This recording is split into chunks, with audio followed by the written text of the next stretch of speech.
Hello and welcome back into Centex Primetime, a special edition here on Centex Sports Network. Jalen Gillis here, joined by Rocky Miller, as we are here live at Big 12 Media Day. Everybody, it's Big 12 Media Day. Everyone here is super excited for football season. The teams are out here. All 16 teams have brought some representatives, and we are here to be able to see what everyone has to say. Rocky, a lot of talk about the Big 12 footballs this season. Who is the big dog coming out? Who are the main guys? Who are those big-time players? We're going to talk about all of that here today, throughout the day and throughout the next couple of days here at Big 12 Media Day. Rocky, what do you think about being here at the Star, man, in Frisco? Hey, man, this is a great experience to be here at Big 12 Media Day. Get a chance to see all the players, the coaches. As soon as we got here and while we were setting up, we would get a chance to see the guys walking around. And one thing that this atmosphere reminded me, the athletes look way different than the guys walking around. So guys, all the guys look like they could go out and play today if they had to. So it's a tremendous opportunity to be here. And also to see a lot of guys, coaches in particular, and also media personalities that you see on TV every day covering on the Big Four networks and whatever. So it's just a great opportunity to be here. Now, what's interesting about this is this time of year, everybody's undefeated. Oh, yeah. So optimism is – everybody's optimistic. If they have this media day after the season, everybody it's a little different. Yeah. Everybody's happy and jovial, shaking hands. Yeah. A lot of hugs and handshakes, man. So it's a great experience, and I look forward to getting not only getting the chance to sit down and talk to the players and coaches, but also getting the chance to meet other media colleagues as well. Yeah, it's a lot of fun, man. Everybody's here, like you said, personnel from each team. We've got the media guys out here. Everybody's ready for football, man. It's that time of the year. Basketball season just ended. For the majority of us that don't watch baseball, we're stuck doing like me at 12 o'clock at night and watching Why Does the Cover 2 work against Patrick Mahomes. So we actually get to talk about some other football right here today, and I'm excited to do it. Everybody, they've sent some guys from each team, like you said. Everyone's bigger here in person than they are on the TV. I know that ain't nobody putting pads on and getting out here, but if they did, I got to say, those guys from BYU look pretty big, man, Rocky. I see them walk by us. I said, hey, if they got the All-American shorts, the shorts All-Americans, hey, those dudes fit the criteria. Hey, man, those BYU guys look, they look like superheroes. I don't know if they sent all offensive linemen or what they did. Maybe they just wanted to scare us. Even when I assumed to be a skilled guy or a kicker, man, he looked like he was jacked. Man, I'm like, golly, what are they doing at BYU, man? Hey. What's in that Salt Lake? Something going on out there. But, Rocky, you've been propping up the question all day, man, about the teams, who was the big dogs here. And like I said, we're going to be talking about it all throughout the day and tomorrow as well here at Big 12 Media Day. But tell the audience your question so everybody else can have some input, too, on what they think. So my question of the day, and I've asked probably 10 people already this morning, if you had to choose 4 teams that could win the Big 12, because I believe there is no odds-on favorite here, but if you could choose 4 teams, what 4 teams would you come up with? And guys are coming up with basically the same group of teams, to be honestly with you. They're saying Tech, which I agree with. They're saying Kansas State.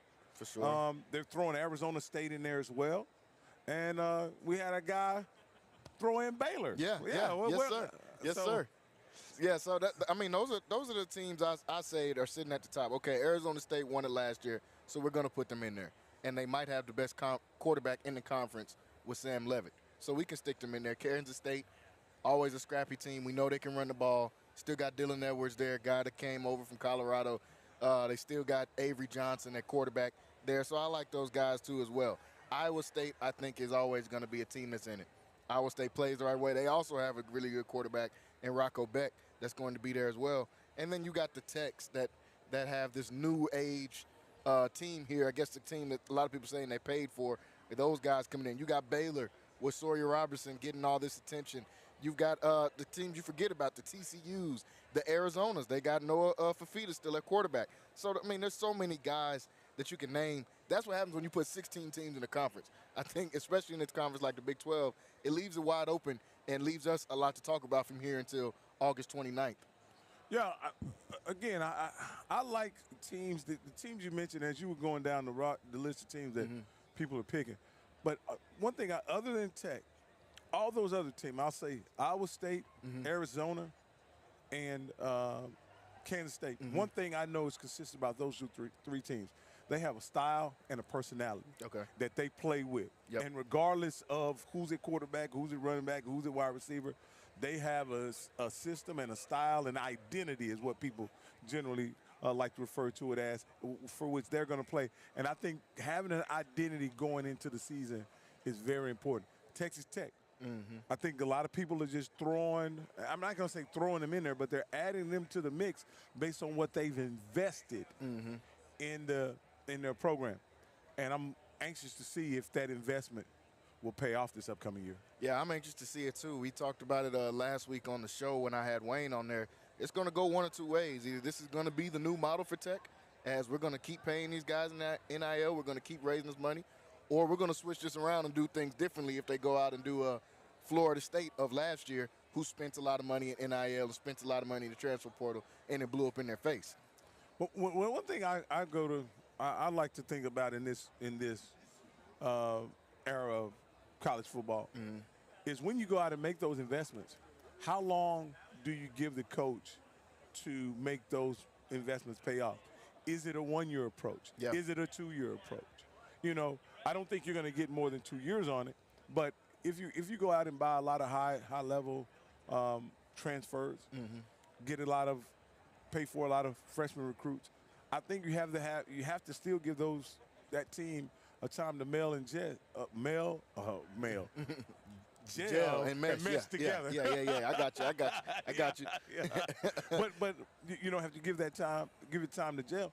And is a year enough time before a team makes a change in head coach?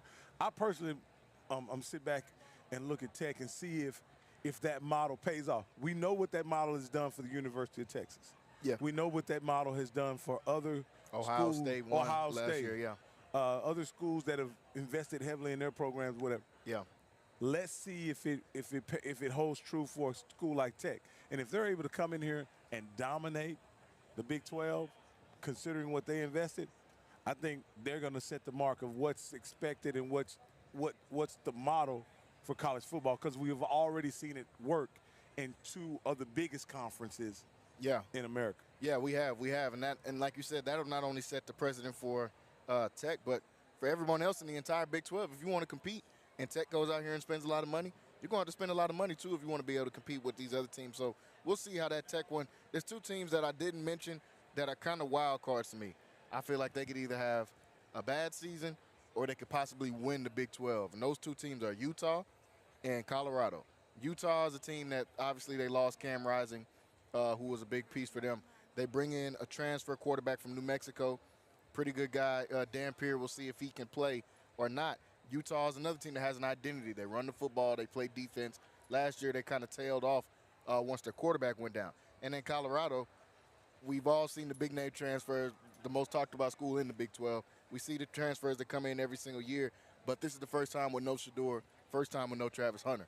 What is that team going to look like? When you think about either one of those teams, how do you see those two teams shaking out within the Big 12?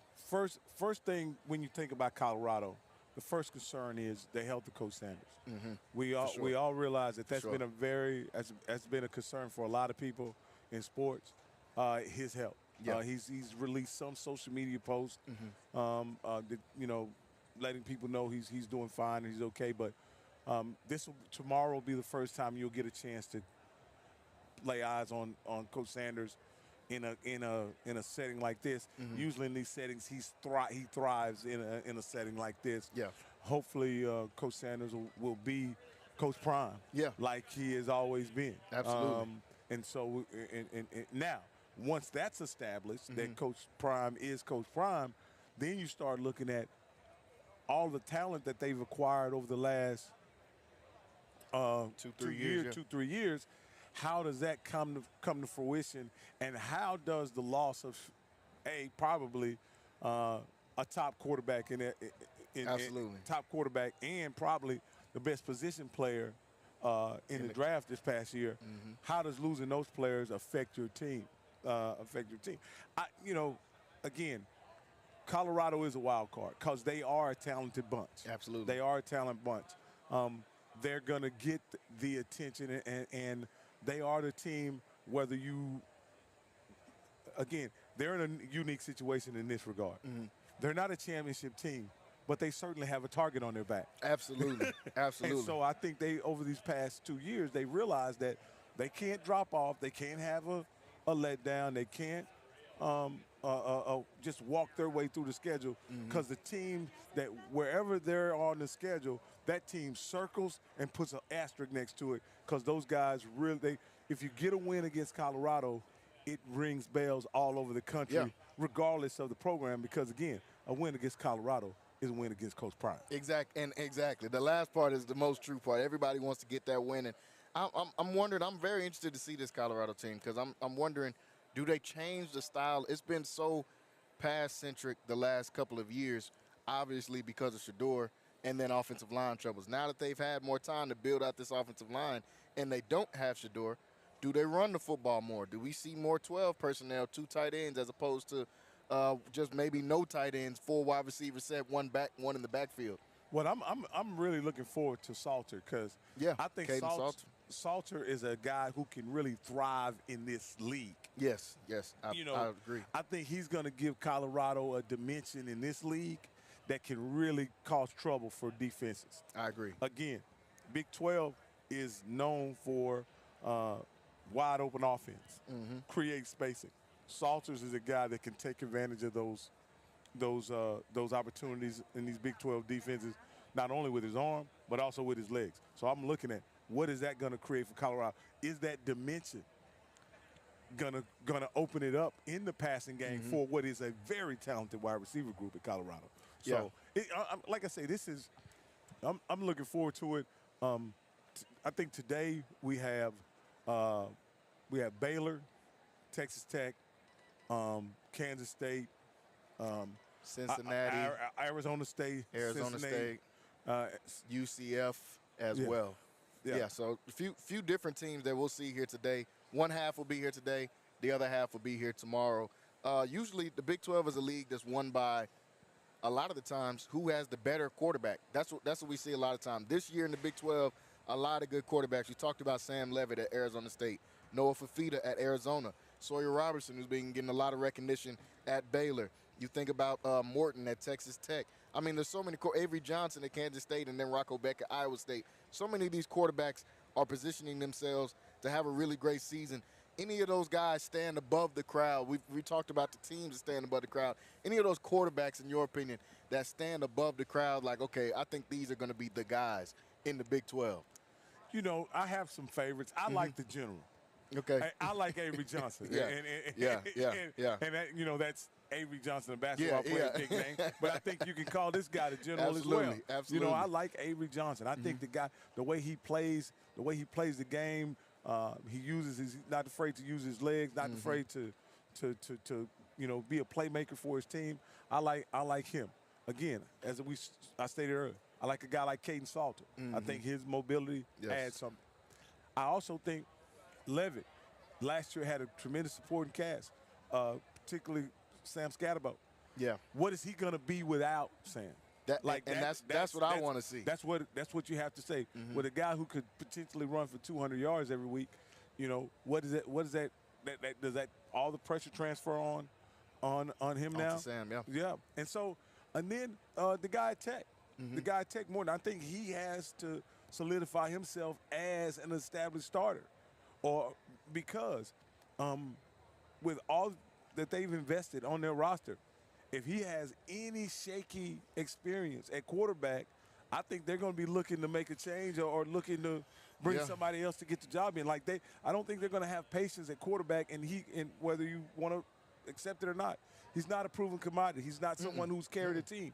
I think that the player that I mentioned by the general, he carried his team last year. Yes, he did. Levitt contributed, right, in carrying his team. But Avery, in my opinion, Avery Johnson was the only guy that carried his team that's coming back. Shedeur carried his team, but he's with the Cleveland Browns now. So I don't think there's another player that carried his team the way that Avery Johnson did, and I look forward to him having a great year this year. But he won't be a surprise to anyone. No, They'll not be at all. preparing for him every Not week. at all. And he's a big dude. Like we'll see him whenever he's here today. He's a bigger guy at quarterback. He's not a small dude, like you said. Not afraid to use his legs either. I gotta throw my guy Sawyer in there too, man. I gotta throw him in there as well. Had a really good year, but him with the compliment of Bryson Washington at Baylor, I think can be really good for these guys. The trio of him, Bryson Washington, and Josh Cameron, what those three can do as a trio at Baylor, I think can be really, really special this year, folks. So like I said, Baylor's version of the triplets, huh? Yeah, that's exactly. Since we're here at the Star, their version of the triplets. We're here at Big 12 Media Day, folks. Like I said, we're going to be here all day long. We're going to be interviewing players, coaches, whoever we can get to, and bring you guys as much content as we can. As always, for those of you that are watching, make sure you guys subscribe to the YouTube, CentexSportsNetwork.com. You can go onto our website, CentexSportsNetwork.com. On YouTube, Centex Sports TV. You can see both me and Rocky's handles at the bottom ticker down there where you can follow us at if you just want to see any behind-the-scenes stuff like that. But we're going to be bringing you guys content throughout the day. We're getting ready for the commissioner is going to come out for the Big 12, and he's going to talk to everybody. I'm sure you guys can watch all of this. I believe it's going to be on ESPN2 if you guys want to tune in to see the actual conversations of the coaches. They're going to have a coaches panel a little bit later with all the different coaches that are here today too. So a lot of special stuff that we're going to see here today on at Big 12 Media Day, and we're going to bring you guys as much of this as we can. So stay tuned and stay locked in with us as always, folks. We're going to take a break. We're going to be back, like I said, Commissioner getting ready to speak. We'll come back to you guys with some more content. Stay locked in with us on Centex Sports Network.